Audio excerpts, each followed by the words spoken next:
મારા વાલા પ્રિયો, ઈસુ ખ્રિસ્તના નામમાં હું તમને પ્રેમાળ શુભેચ્છા પાઠવું છું. શું તમે ખુશ છો? હું ખૂબ જ ખુશ છું, કારણ કે દરરોજ સવારે ઈસુ ખ્રિસ્તની દયા તે નવી હોય છે. આપણને બનાવનાર પ્રભુ ઈસુ કહે છે, આજના દિવસે હું તમારી સાથે રહીશ, હું તમને દોરીશ.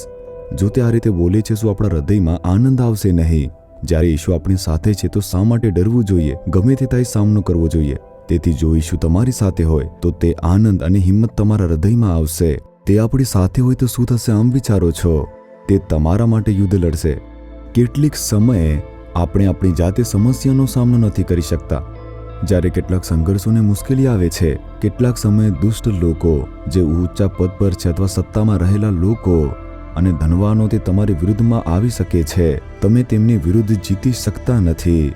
તેઓ તમારી વિરુદ્ધ આવીને સમસ્યા ઊભી કરી શકે છે અને તે સમસ્યા તમારી ક્ષમતાની બહારની હોઈ શકે છે. તે એટલી મોટી હશે કે તમે સંભાળી શકશો નહીં.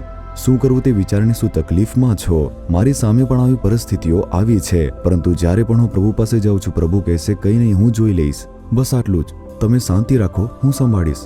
અને જ્યારે હું થોડા સમય પછી જોઉં છું સમસ્યા રહેશે નહીં. આવી ઘણી બધી ઘટનાઓ બની છે. હવે તમે આ જુઓ, આ લાલ સમુદ્ર છે. મેં કહ્યું હતું ને, ઇજિપ્તની બાજુમાં જે સમુદ્ર કિનારો છે, લાલ સમુદ્ર છે, ત્યાં જ હું ઊભો છું. આ તે જ સમુદ્ર છે જેને પ્રભુએ પોતાના લોકો માટે બે ભાગ કર્યો હતો.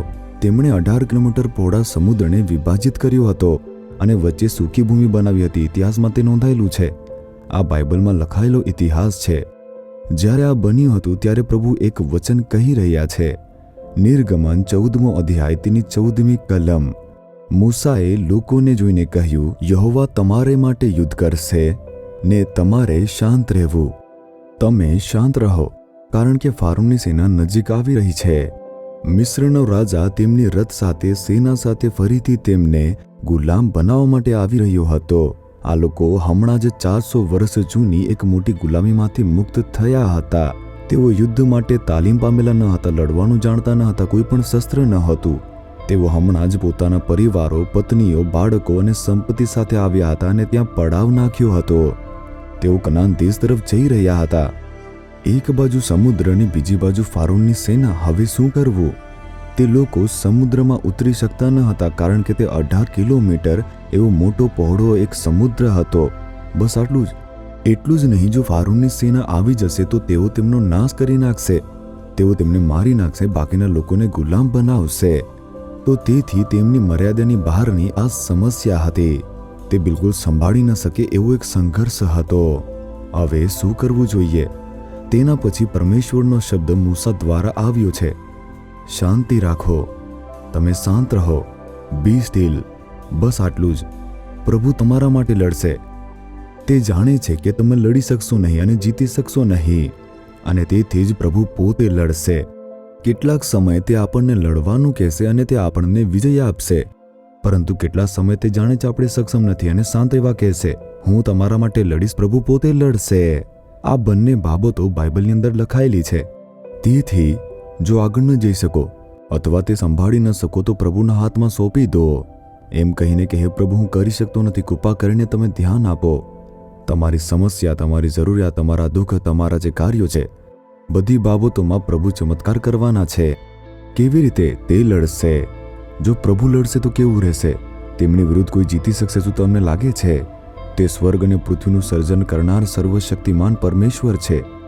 એવું કંઈ નથી જે તે કરી ન શકે. દરેક વસ્તુ ઉપર શાસન કરનાર તે પ્રભુ છે. તે રાજાઓને દૂર કરનાર, રાજાઓને ઊભા કરનાર એવા પ્રભુ છે. કોણ તેમના વિરુદ્ધમાં જીતી શકે છે? જો તે યુદ્ધમાં જશે તો બસ આટલું જ. શેતાનની સેના તે ધ્રુજશે. બધી પરિસ્થિતિઓ બદલાઈ જશે. જ્યારે પ્રભુ યુદ્ધમાં ઉતરશે, તે કેવી રીતે લડાઈ કરશે? તે સમુદ્રને વિભાજિત કરીને લોકોને મોકલશે, બસ તેમાંથી પસાર થાઓ, બીજા કિનારે જાઓ. આવી રીતે પ્રભુ સંભાળશે. ફારૂનની સેના જે પાછળ પાછળ દોડી રહી હતી તે સમુદ્રમાં પ્રવેશી. તેઓએ જોયું કે પાણી બંને બાજુ 100 ફૂટની ઊંચાઈ દિવાલની જેમ ઊભું છે અને વચ્ચે સૂકી જમીન છે. તેથી બધા સૈનિકો સમુદ્રમાં પ્રવેશ્યા અને પરમેશ્વરે યુદ્ધ કરવાનું શરૂ કર્યું. જ્યારે તેમણે લડવાનું શરૂ કર્યું ત્યારે બધા ભયથી ભરાઈ ગયા. તેમણે રથના જે પૈડા હોય છે તે કાઢી નાખ્યા અને તેઓ હલી શક્યા નહીં. તેઓ બધા ધ્રુજવા લાગ્યા. જેમ જેમ પરમેશ્વરના લોકો બીજી બાજુ પહોંચ્યા, પરમેશ્વરે પાણી પાછું લાવ્યું. તે આખી સેના એક જ દિવસમાં નાશ પામી. ઈશ્વરે તે ફારૂનની સેનાને મિસ્રની સેનાનો સમુદ્રની અંદર એક જ દિવસમાં નાશ કરી નાખ્યો અને તેમનું લહુ તે ત્યાં વહ્યું હતું.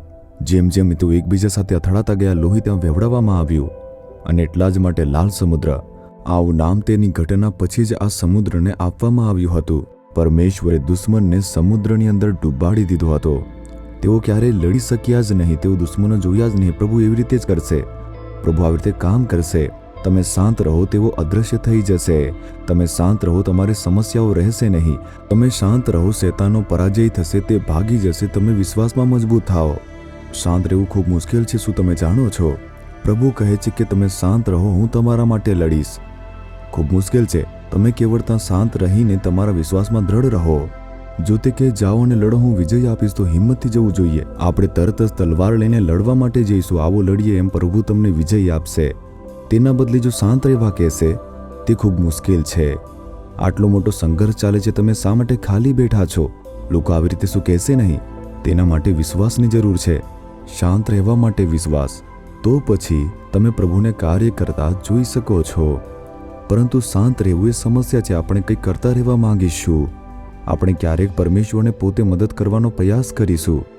તમે જોયું છે, પ્રભુએ વચન આપ્યું છે. આપણે એવી રીતે વાત કરીશું જાણે આપણે પ્રભુને લડવામાં મદદ કરી રહ્યા છીએ. પછી પ્રભુ એક બાજુ ખસી જશે. મેં શરૂઆતના દિવસોમાં આવું મૂર્ખાઈ ભર્યું કામ કર્યું છે. પ્રભુએ વચન આપ્યું છે ને, જો તે થવું પડે તો મારે કામ કરવું જ પડશે અને આવી રીતે હું શરૂ કરીશ. પરંતુ ત્યાર પછી પ્રભુ શાંતિથી ખસી જશે. જો પૂછશો, પ્રભુ તમે કેમ કંઈ કરતા નથી? મેં તમને કંઈ કરવાનું ન કહ્યું, મેં કંઈ કરવા કહ્યું નથી. હું કાળજી કઈ રીતે લઉં? જો તમે શાંત રહેશો તો હું કામ કરી શકું છું.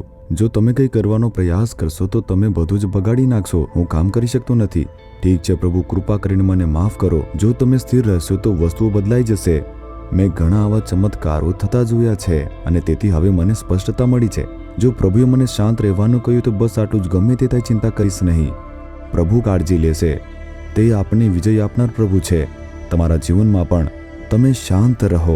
પ્રભુ તમારા માટે લડશે, તમારા માટે ચમત્કાર કરશે. બધું કાર્ય એવી રીતે થઈ જશે કે તમને ખબર પણ નહીં હશે, કલ્પના પણ ન કરી હશે. શું વિશ્વાસ કરો છો? જ્યારે તમે વિશ્વાસ કરશો ત્યારે જ તમે સ્થિર રહી શકશો.